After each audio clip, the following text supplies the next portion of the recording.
कि जब आप स्कूल्स में जाओ तो वहाँ एक एलुमनाई बोर्ड लगा होता है और उसमें 99%, 98%, 97, 96% दिखाई देते हैं। पर दुख की बात यह है कि उस 99, 98% के बगल में एक बोर्ड और लगना चाहिए कि आखिर वो 99, 98% पाने वाला बच्चा क्यों जेईई में नहीं सफल हुआ, क्यों नीट में नहीं सफल हुआ, क्यों एनडीए में सफल नहीं हुआ। अगर पहले ये भी लगाया जाए कि देखिए इन कॉम्पिटिशन्स में भी उसने क्रैक किया। सो जय हिंद डियर डिफेंस एस्पिरेंट्स, आप सबको अक्सर बात करनी होती है सौरभ सर से। सौरभ सर कई सारे वीडियोस लेके आते हैं। आज हमने सौरभ सर को बुलाया है और एक प्रोजेक्ट है जिसके बारे में सौरभ सर बहुत डेस्परेट हैं और हम सबको, सारी टीचर्स टीम को बहुत डेस्परेटली पुश कर रहे हैं। तो आज हम उसी टॉपिक पे बात करेंगे। सौरभ सर, गुड मॉर्निंग, जय हिंद and welcome to this session sir. तो सर, सबसे पहले तो मैं पहले सवाल से पहले ये पूछना चाहूँगा कि सर ये कॉन्सेप्ट जो है हमारा सारे एग्ज़ाम्स को एक साथ करने का, ये आपको कैसे ये आइडिया आया और आपको क्या ऐसा किसी चीज़ ने पुश किया कि आपको इस पे सोचना चाहिए?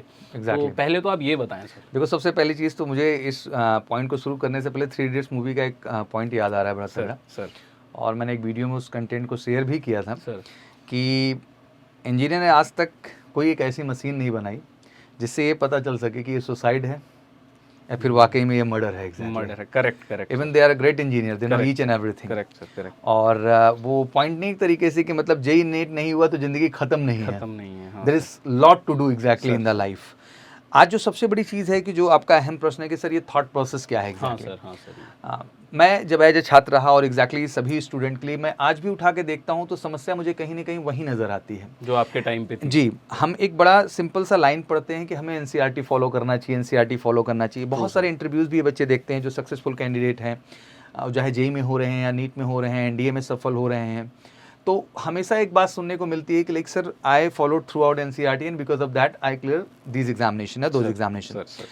बट प्रॉब्लम ये है कि जब उसको पढ़ा, उस बच्चे ने एग्जाम कर लिया, तो आपने क्या पढ़ा जो आपने एग्जाम नहीं क्लियर किया? True sir. इस बात को बहुत बेसिक तरीके से समझना ज़रूरी है सर। हमें बचपन से एक चीज़ सिखाई जाती है कि हम स्कूल जाते हैं, हमारे पेरेंट्स हमारा एडमिशन कराते हैं किसी अच्छे स्कूल में सर।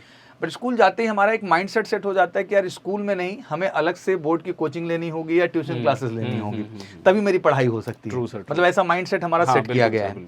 फिर हम बोर्ड की पढ़ाई शुरू कर देते हैं, बोर्ड की पढ़ाई चलती है सालों साल और हमें एक ही नारा दिया जाता है बोर्ड पे फोकस करो, बोर्ड पे फोकस करो। बट इन सब दौरान में कहीं ना कहीं हम ये चीज़ भूल जाते हैं कि बोर्ड में फोकस करो, दैट इज़ ओके, बट क्या आप ये भूल जाते हैं कि बहुत सारे एग्जाम आपके अपेयरिंग में ही हैं। जैसे एनडीए का एग्जाम, आप 11th के जस्ट बाद एलिजिबल हो जाते हैं। दैट मीन 11th के बाद जो सितंबर अटेम्प्ट आता है एनडीए के लिए, आप एलिजिबल हैं। फिर उसके बाद जो जनवरी अटेम्प्ट जेईई का आता है, अपेयरिंग में ही अभी 12th का एग्जाम तो आपका मार्च महीने में होना है। फॉर एग्जाम्पल, जैसे अभी बच्चे जो 12th का एग्जाम देने जा रहे हैं, इन्होंने अपना सितंबर अटेम्प्ट मिस किया एनडीए का, जनवरी अटेम्प्ट इन्होंने मिस कर दिया जेईई का। बहुत सारे बच्चों को तो पता ही नहीं था, बट बहुत सारे बच्चों को पता भी है तो एग्जैक्टली वो कैपेबल नहीं है उसके, क्योंकि उन्होंने उन सब्जेक्ट्स पे काम पहले ही नहीं किया हुआ है। इंसान की शक्ति अपार है, आप उसको बांधोगे तो बंधेगा, अगर उसको वाइड करोगे तो वाइड होता जाएगा। क्या बात बोली और सर, इस टाइम पे बच्चे को जरूरत होती है कि आप उस तरीके से उस डायरेक्शन में लेके चलें।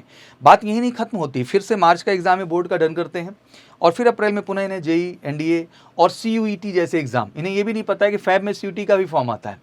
हमारे देश में एक बड़ा स्ट्रॉन्ग माइंडसेट है कि अगर आप जेईई क्वालिफाई नहीं कर पाए मतलब अब आप बीटेक नहीं कर सकते हैं, तो आज के डेट में ऐसा नहीं है। अराउंड 270 कॉलेजेस सीयूटी के थ्रू, जो कि हमारा कॉमन यूनिवर्सिटी एंट्रेंस टेस्ट है, टॉप कॉलेजेस, हम बीएचयू की बात करेंगे, हम डीयू की बात करेंगे, हम जेएनयू की बात करेंगे, हम अलीगढ़ मुस्लिम यूनिवर्सिटी की बात करेंगे, हम जो है अमिटी यूनिवर्सिटी की बात करेंगे, हम जो है बात करेंगे पहली जो है आपके इलाहाबाद यूनिवर्सिटी की हम बात करेंगे।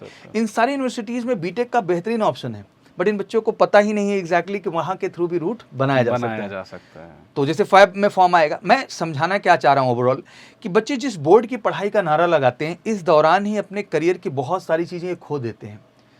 और एग्जैक्टली अंत में सफल होने वाला बच्चा भी यही कह रहा है कि मैंने एनसीईआरटी फॉलो किया।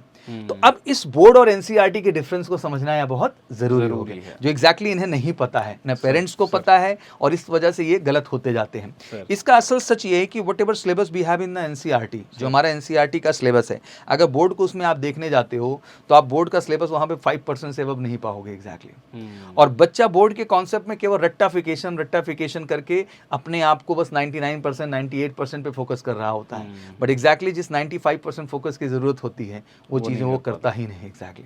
तो बहुत ज़रूरी है कि अगर हमें परसेंटेज इंक्रीज करना है तो बहुत ज़रूरी है कि बच्चे को शुरू से ही उस लेवल पे उनको डेवलप किया जाए कि 100% एनसीईआरटी लेवल पे उनको डेवलप करिए। मैं गारंटी देता हूँ कि हर बच्चा बोर्ड के साथ साथ वो एनडीए का एग्ज़ाम हो, जेई का एग्ज़ाम हो, नीट का एग्ज़ाम हो, सीयूईटी का एग्ज़ाम हो, हर एग्ज़ाम में वो बेहतर कर ले जाएगा और उसके सफलता के परसेंटाइल क्या हो जाएंगे, ज़्यादा बढ़ जाएंगे। तो this is all about the concept. काफ़ी बड़ा मैंने ये बता दिया नहीं सर, कॉन्सेप्ट। ये ज़रूरी है सुनना। सर इसके अलावा देखिए, हर बच्चा जो बीटेक भी कर रहा है या कहीं पे भी जाना चाह रहा है, अल्टीमेटली तो उसको एक जॉब चाहिए, ये तो एकदम सिक्योर है। तो सर जब हम देखते हैं कि कंपटीशन इतना ज़्यादा है, चाहे आप बीटेक करके जाइए, इवन अगर आप नीट के थ्रू भी जा रहे हैं तो भी आपको अल्टीमेटली एक जॉब चाहिए। सर सक्सेस रेट कई बार ऐसा होता है कि बोर्ड में 95% ला रहा है बच्चा, फिर भी वो सही कॉलेज में एडमिशन नहीं पा रहा है। इस पे ये क्यों ये तो मैं हमेशा एक व्यंग्यात्मक तरीके से ही बोलता हूँ कि जब आप स्कूल्स में जाओ सर तो वहाँ एक एलुमनाई बोर्ड लगा होता है और उसमें 99%, 98%, बिल्कुल 97, 96% दिखाई देते हैं। पर दुख की बात यह है कि उस 99, 98% के बगल में एक बोर्ड और लगना चाहिए कि आखिर वो 99, 98% पाने वाला बच्चा क्यों जेईई में नहीं सफल हुआ, क्यों नीट में नहीं सफल हुआ, क्यों एनडीए में सफल नहीं हुआ। अगर पहले ये भी लगाया जाए कि देखिए इन कॉम्पिटिशन्स में भी उसने क्रैक किया, तो मुझे लगता है चीज़ें सही ढंग से प्रूव हो जाएंगी। तो प्रॉब्लम वही है जो आपने कहा कि 95%, तो वो केवल जो 5% हिस्सा है ना एनसीईआरटी का बोर्ड वाला पढ़ के वो तो आ गया, बट 95% वो अप्रोच ही नहीं किया और बच्चे को केवल डराया गया। और डराने वाला कोई और नहीं था। टू बी वेरी ऑनेस्ट, हमारी फ्रेटर्निटी के लोग हैं, हम टीचर्स ही हैं जो बच्चे को डरा भी रहे हैं। एग्जैक्टली, क्योंकि बच्चा तो बच्चा है, अगर उसे आप उस लेवल का कॉन्सेप्ट दो और फाउंडेशन मजबूत करो तो सब कुछ कर सकता है जो करना चाहता है। एग्जैक्टली। लेकिन हमने एक डर पैदा कर दिया कि बोर्ड करने तक तुम्हें कुछ करने की आवश्यकता नहीं है। और दुर्भाग्यपूर्ण तो ये है, यहाँ तक बात खत्म हो जाए तो ठीक है, कि तुम 24 महीने, that mean 24 month 11th and 12th के सिलेबस के लिए आपको मिल रहा है, जब आप 24 मंथ में उन टॉपिक्स को नहीं कवर कर पाए, जिसके लिए बोर्ड का भी टीचर यही बोलता है कि हाँ यही टॉपिक है जो कंपटीशन में आते हैं। भाई जब वही टॉपिक कंपटीशन में आते हैं तो बच्चा कर क्यों नहीं पा रहा है। एग्जैक्टली। सही बात है। तो कहीं ना कहीं आप उस लेवल के कॉन्सेप्ट को डेवलप नहीं कर रहे हैं। तो यहाँ समझना ये बहुत ज़रूरी है कि हमें उस 95% मतलब एनसीईआरटी को थ्रू आउट समझना होगा। और 24 महीने में चीज़ें नहीं हो पाई तो 10+2 के बाद निकल करके 8 महीने में कोई चमत्कार होने वाला नहीं है। बच्चा स्ट्रगल करता है, प्रेशर झेलता है और लाइफ कहीं ना कहीं बिखर जाती है। तो जो आप परसेंटेज आप सक्सेस बोल रहे हैं इतना लो है, ये उसका सबसे बड़ा निचोड़ यही है कि 11th-12th में जिस लेवल के सिंसियरिटी और फोकस की जरूरत थी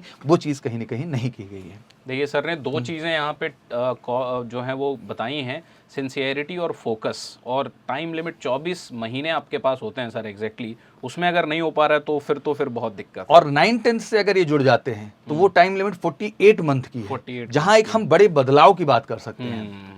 और ये पेरेंट्स को भी सोचना होगा और बच्चे को भी सोचना होगा अगर लाइफ में कुछ बेहतर करना है, क्योंकि कंपटीशन आपके घर में नहीं हो रही है। और ये चिंता मेरी केवल शहर तक नहीं लिमिटेड है, आप गांव स्तर पे जाइए, जो इंटर कॉलेज में बच्चे पढ़ रहे हैं उन्हें तो पता ही नहीं है एग्जैक्टली उन्हें करना क्या है। फाइट हम नेशनल लेवल के कंपटीशन की बात करते हैं, जहां देश के बड़े से बड़े जो है अच्छे स्कूल से अच्छी गार्जियनशिप में एलीट क्लास फैमिली के बच्चे आ रहे हैं जो बहुत ही एक्टिवेटेड अलर्ट है।